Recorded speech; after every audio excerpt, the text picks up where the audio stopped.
Le préfet du département du Vouri qui se nomme Siliac Mvugo Marie s'est fait arrêter ce matin à l'aéroport Roissy-Charles de Gaulle en France parce qu'il serait entré sur le territoire français avec la somme de 130 000 euros sans les déclarer, ce qui représente 85 millions de francs CFA.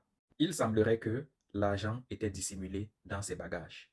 Il serait actuellement en train d'être auditionné pour trafic de devises et infraction à la législation financière.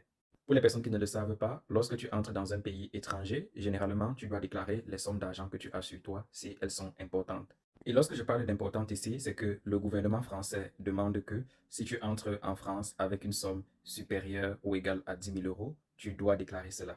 Et dépendamment de l'importance de la somme, on peut te demander de justifier sa provenance avec des documents. Donc je me demande, pourquoi est-ce que le préfet du Vouri n'a pas déclaré à l'État français qu'il entrait sur son territoire avec une somme d'argent aussi importante? Essayait-il d'aller faire blanchir ces plus de 85 millions de francs CFA?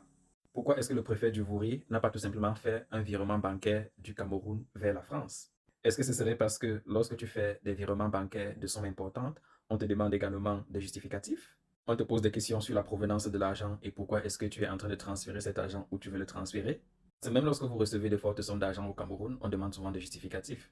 Je me rappelle par exemple que j'accompagnais un membre de ma famille, je pense, en 2022, pour retirer un truc comme 5 millions de francs CFA.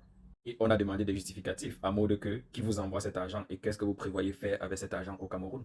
Le justificatif avait été fourni, donc je me demande pourquoi est-ce que le préfet du Vouri n'arrive pas à faire pareil. J'espère qu'il y aura une enquête au Cameroun sur la provenance de cet argent-là. Ce serait quand même surprenant qu'on ne fasse aucune enquête, sachant que un préfet est dépositaire de l'autorité de l'État. Parce qu'à certains niveaux, un préfet peut parfois représenter le président de la République, il peut parfois représenter certains ministères dans son département. Donc ce serait surprenant qu'il se retrouve dans une affaire comme ça et qu'en fin de compte, rien n'est fait au Cameroun.